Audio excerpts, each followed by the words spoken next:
கார துக்கடா பண்ணுறது எப்படின்னு பார்ப்போம். ஃபஸ்ட்டில் வந்து கார துக்கடா பண்ண என்னென்ன ஐட்டம் தேவைன்றதை பார்த்துக்குருவோம். அதுக்கு வந்து 2 கப்பு மைதா மாவு, 2 கப்பு மைதா, கொஞ்சம் வெண்ணெய் எடுத்து வச்சுருக்கேன், கொஞ்சம் சோடா உப்பு, 1/2 ஸ்பூனு ஓமம், 1 ஸ்பூன் ஜீரகம், 1 ஸ்பூன் மிளகு பொடி, மிளகுத்தூள், கொஞ்சம் சால்ட்டு, கொஞ்சம் எள்ளு, கருப்பு எள்ளு எடுத்து வச்சுருக்கேன் 1 ஸ்பூனு. இப்போ வந்து நம்ம ஃபஸ்ட்டில் எல்லாத்தையும் போட்டு கொஞ்சம் வெண்ணெயை வந்து நம்ம உருக்கி ஊற்றிக்கிடுவோம். ஊற்றி நல்லா பிசைஞ்சு எடுத்துக்குவோம். சப்பாத்தி மாவு பிசைகிறது போல் பிசைஞ்சு எடுத்துக்கிடுவோம். எண்ணெயை சூடு பண்ணி வச்சுருக்கேன். அடுத்து வந்து ஒரு பவுல் எடுத்துக்கோங்க. இதில் வந்து மைதா மாவு 2 கப்பு,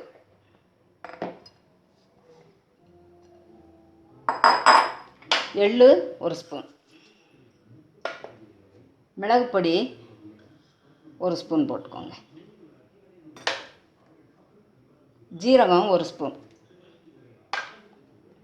ஓமம் 1/2 ஸ்பூன் போட்டுக்குவோம்.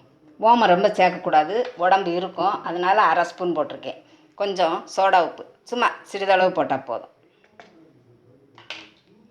இதில் வந்து கொஞ்சம் சால்ட் போட்டு போட்டுக்கோங்க. அப்புறம் டேஸ்ட் பண்ணி பார்த்துட்டு அதுக்கப்புறம் நம்ம சால்ட் போட்டுக்கிடுவோம். இப்போ வந்து இந்த உருக்கி வச்சுருக்கோம்ல வெண்ணெய், இதையும் ஊற்றி கொஞ்சம் தண்ணி ஊற்றி நல்லா சப்பாத்தி மாவு பிசைகிறது போல் பிசைஞ்சுக்கிடுவோம். நல்லா ஃபஸ்ட்டில் இதை பிசைஞ்சு விட்டுக்குருவோம். வெண்ணெய் உருக்கி ஊற்றிருக்கோம்ல, அது நல்லா அதுலேயே கொஞ்சம் நேரம் பிசைஞ்சுக்கோங்க. மாவெல்லாம் இப்படி பிசைஞ்சிட்டு அதுக்கப்புறம் தண்ணி ஊற்றி பிசையும்.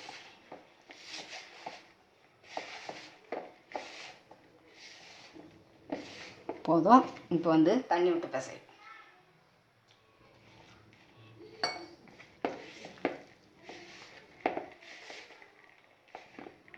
இந்த மாதிரி நல்ல சப்பாத்தி மாவு பிசைறது போல் பிசைஞ்சு ஒரு 20 நிமிஷம் இப்படியே இருக்கட்டும். 20 நிமிஷம் கழித்து நம்ம எடுத்து துக்கடா பண்ணுவோம். இப்போ வச்சு 20 நிமிஷம் ஆச்சு, பிசைஞ்சு வச்சு 20 நிமிஷம் ஆச்சு. ஒரு உருண்டை எடுத்து இதை வந்து மைதா மாவில் திரும்ப ஒரு இப்படி நல்லா பெரட்டி எடுத்துக்கிடுவோம்.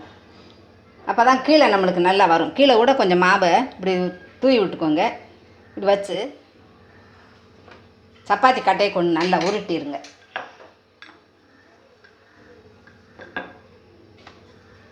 அப்போ தான் நம்மளுக்கு கட் பண்ணிவிட்டு எடுக்கிறதுக்கு ஈஸியாக இருக்கும். அதனால தான் மாவை கீழே போட்டுக்கோங்க. இதையும் மாவை வச்சு பெரட்டி எடுத்துக்கோங்க. இப்படி தேய்ச்சதுக்கப்புறம் ஒரு கத்தி எடுத்து அதை ஸ்மால் சைஸாக சின்ன சின்ன பீஸாக இப்படி கட் பண்ணிக்கிறணும்.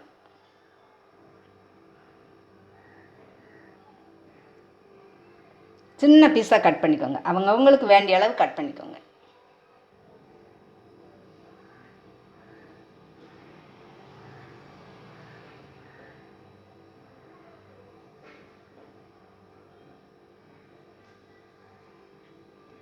இதே மாதிரி குறுக்கும் நெடுக்கும் இந்த பக்கமும் வெட்டிடணும், இந்த பக்கமும் வெட்டிடணும். இப்படி வெட்டி சின்ன சின்ன சைஸாக இப்படி எடுத்து வச்சுக்கோங்க. எடுத்து ஒரு பிளேட்டில் வச்சுக்கோங்க. அதுக்கப்புறம் எண்ணெயை இந்த பாருங்கள், எண்ணெயை காய வச்சுருக்கேன். எண்ணெய் சூடாகட்டும். நம்ம சூடாகவும் இதை எடுத்து போடுவோம். ரொம்பையும் கொதிச்சிடக்கூடாது, ரொம்பையும் மிதமான சூட்டில் இருக்கக்கூடாது. நார்மலாக இருக்கிற எண்ணெயில் நம்ம எடுத்து போடுவோம். இதே மாதிரி சின்ன சின்ன பீஸாக எடுத்து வச்சுக்கோங்க. இதே மாதிரி எடுத்து வச்சுட்டு எண்ணெய் வந்து ரொம்ப ஹீட் பண்ணிடாதீங்க. நார்மலாக இருக்கிற நேரத்தில் இதை போட்டு எடுப்போம். இப்போ வந்து லைட்டு சூடாக இருக்குது, கொஞ்சம் சூடாகட்டும். இதை போட்டு எடுப்போம். மிதமான சூட்லேயே இதை போட்டு எடுப்போம். எண்ணெய் ரொம்ப சூடாக்காதீங்க, கரியிடும். அதனால் கொஞ்சம் நேரம் வேகணும்.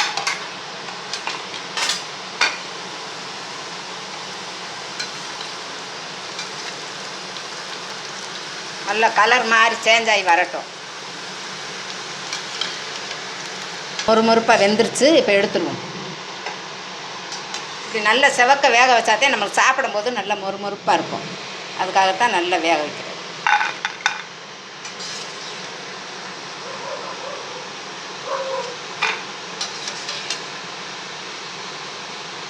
இப்போ நம்மளுக்கு காரத்துக்கூட ரெடி ஆயிடுச்சு. இது வந்து ஈவினிங் டயத்தில் ஒரு டீ காஃபியோடு வச்சு சாப்பிட ரொம்ப அருமையாக இருக்கும். இதே மாதிரி நீங்களும் வீட்டில் செய்து சாப்பிட்டு பார்த்துட்டு உங்கள் ஃபீட்பேக் எழுதுங்க. நன்றி.